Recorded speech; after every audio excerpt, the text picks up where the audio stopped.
So the Canon cameras and every other camera actually does temperature. And if you change the temperature, you can actually get some interesting pictures going here. Now, what I do appreciate is this extra white balance, right? This extra white balance, it goes for any type of light that you might be in. Now, auto white balance, I hate to shoot on any of these unless I'm in light. Other than that, I'm in cloud or shade. It depends on the day. What uh what I really like about it the most is that there's a customized temperature on here. You can customize your temperature, dude. Look, you can customize your temperature. That is so cool. And not only that, the 90D has something different inside, right? So when I had the 80D, I was shooting video inside the house and I customized the temperature for inside the house. And I was actually doing video with the 80D. By the time the morning came and I got outside, as soon as I got outside, I seen a blue jay in the tree. I switched lenses and I was ready to shoot, not knowing that my temperature was totally off. So what happens? I shoot raw. So every raw, well, it's on C raw, but the 80D had multiple raws, like medium raw, small raw. It had multiple raws, but they just gave us raw and C raw on here. So, the quality doesn't change, but the amount of pictures you actually get does. I don't waste my time shooting both files. It's terrible. But in the initial settings of the 90D, you have a computer inside of it. Zing! See? You got a computer inside your 90D, right? So with the computer, you actually don't tell everybody, but you actually have presets. And with the presets, you can constantly edify the picture inside the camera. Now, they did do this for the R5 Mark II, and what they did for the R5 Mark II was make it upscale its images, but I don't know if it can actually edit its images. But the 90D can. So the 80D allowed me to change the temperature of the initial picture. This actually gives me presets to apply to actual pictures. Also, brightness, contrast, saturation. Like I say, my preset one saturation is pretty turned down, and it goes so in depth to where you can actually turn this into a monochrome image. And not only that, you can turn it to sepia.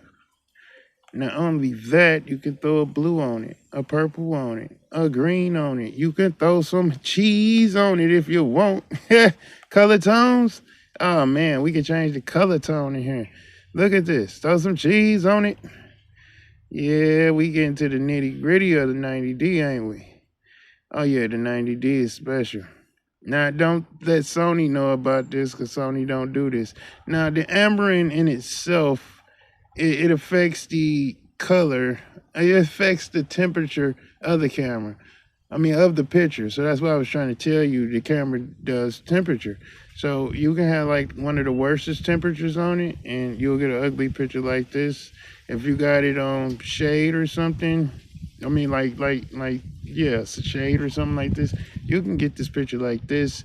If you make a mistake, you can come in here and fix the picture. Now, beware that even doing this, it turns it into a large file. How do you save it? You push this magic button right here and it says save file. Now, have I used this? Yes, I do use it. I use it a lot. Where is it at? So you can actually see the menu. So you go to this menu and you'll actually see, watch this. I put it on normal menu, right? So normal menu, you can see it say raw file processing, right? So this is what the 90D, the 80D had on it. And what I can do with this, okay, well, we got to select an image. I thought I did. Okay. What you can actually do with this is, you could customize the raw photo. And like I say, it's going to turn it into a large file. There's nothing you can do about it. But this is what the 80D allowed me to do as far as brightness, and it allowed me to change the white balance. You know, this was just the 80D. So this is what the 80D allowed me to do. So when I took them, you know, you could do lens corrections. And this is what the 80D allowed me to do. And I was surprised that any raw file I was able to do this to. And, you know, so when I shot the actual blue jay in the tree, I was able to come in here and change the temperature of the picture, and the bird came back blue, and you know the trees was like they were supposed to be, and that's how it was. Now I'm not gonna save it because I may not even keep the image, but that's what you could do. Now these images was pros already taken. I don't really clear the card unless I need to, but you got a beautiful info button right here, right? And it tells you that this picture has been downloaded. So, you know, even if you clear the card, um, it's basically already downloaded. Now, the cards that I use for my 90D are not normal cards, but this is the only high-speed card that I have of this kind. But I do have the other ones. This is it's writing at 300, but it's recording at 260. I seen a lady do a review with the 90D and her 7D Mark II, and she was talking about the buffer, but she was using a 64 gigabyte card class 10, and she wasn't using the UHS-2. So this is one of the UHS-2s. If you're not shooting with one of these, you can turn around and purchase one of these. Hold on. Let's see. Not that. Oh, you do not want to purchase that. You do not want to purchase that.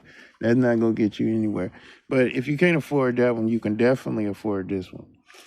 And now this one is doing 280 versus 210, and you can see that one was doing 300 to 260. These was the cards I was using, and I still would use them. I'm not saying they obsolete. These just are like backup cards now, but I like this one. I like the 2000 card. I'm just showing you because I don't gatekeep information. So yeah, it'll sit on my leg like this. Yep, it will. The battery grip, is best to turn the battery grip off if you're not using it, because your little sneaky pinky will make a mistake and take random shots. Yep, your pinky right there, do it. Now, I did find the other battery grip, dude. Check it out. The other battery grip came with the 5D Mark II, and it has the knob. I'm upset, but it does have the knob. It's got the same knob as the 90D. But I mean, because if you actually turn it vertical, I mean, this grip doesn't really have like what you need. Like, where the fuck is my ISO, dude? You know, it's on the camera, but I can't even adjust my ISO. So I don't think that battery grip allow you to do it neither. But you got your focus points, you got your autofocus here, and your zoom and all that astros. But here's what I do. I'm gonna show you what I do to compensate for that. And turn the camera on, and see this button right here. So we just go in here, and I turn this button. Let me find it. I turn this button into ISO. Boom. So now that button is ISO. When I shoot vertical, I can turn it on. It's ready. I have to hold this button. When I hold it, let me light up the screen. So when I hold this button, you see it? I can actually, well, I'm supposed to be able to control my ISO. See, I can control my ISO now. I'm on DT, so it's not gonna go too low, but to be able to do that, just by holding this button and rolling it, you can control your ISO. Now, if you get confused, see, I told you turn it off, it'll take a picture. Shit. No, we don't even know what picture that was. Oh, look at this random shot. Perfect. Random shot. Perfect. Anyway, so when you do it, turn it off. Now you can always go back in there and reset the button to what it was, because that button is actually important also. So when you actually shooting and okay, so when you actually taking a picture and you got your exposure, say the bird that you're shooting at just went to the left. So you push this button one time. Wait a minute, I gotta change my mode of shooting. I can't change my mode of shooting because, okay, hold on, yes I can. There we go. So this is my cinematic version, so it's really color drained. But this is the only one that's not in electronic mode. So what you do is, hold on, I can add color. I can add color. This is my camera. Hold on, I can add a little color so I can show you. Okay, so what you do is, hey, so the bird you was shooting at just instantly went the other way. And you push this button here, and it'll lock your exposure, and you can honestly just move the camera around. Now, your exposure is not going to change. It's not. Your exposure does not change. No matter what you took a picture of, your exposure will stay the same. See? I didn't say it was going to stay focused. I just said your exposure is going to stay same. And this is a very long lens. So that's how you keep your exposure when you're shooting birds and wildlife. That's how you keep your exposure, just a little astro button. But I got a unique button in my menu. Once I put it back on my menu, hold on, I'm gonna show you. You can set your menu up accordingly, but this is what I like. It's called erase. That way I don't have to clear the whole card. So I could just go erase single pictures and get back to it. Now, it comes in handy when you just got erase on here. You've been formatted the card, and then you think about it. I didn't get all the pictures that I wanted out of it. So it don't hurt to just go here and erase the trash that I just took. It's simple. I'm not in a hurry. I'm not at work. I'm not finna go do nothing extra but go to the store. So, to just sit here and erase that. Nope, we don't want to erase that. So then when you do that, you press the erase button, bloop, and it asks you, do you want to erase? Bloop, and it just erases them. And then you go back here and you see everything was erased. Electronic mode. Yeah, I'm in the electronic mode in custom one, so I couldn't really show you that mode. It doesn't make sound to take pictures. And like I say, this lens is beautiful. It don't even make no sound. I mean, I know it's a random shot, but I'm not in the field or nothing. And that's interesting that it said it's on 70. I never zoomed it, but it did just tell me it was on 70. Let's see. That 55, what I like about Canon cameras, the autofocus is superb. You don't have to worry about anything when you're dealing with a Canon camera as far as autofocus. I mean, I was waving it around, but this lens is closer than most things. So even when I'm waving it around, I know how to keep it focused though. So that was just a test shot to show you. But in the now the camera do like to see what it wants to see. So that's why it's important. Now, this is how you use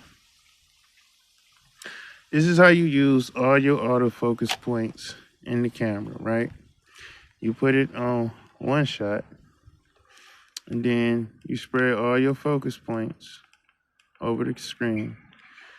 And when you look inside, you'll see that they will all light up. You see it? Okay, then they will.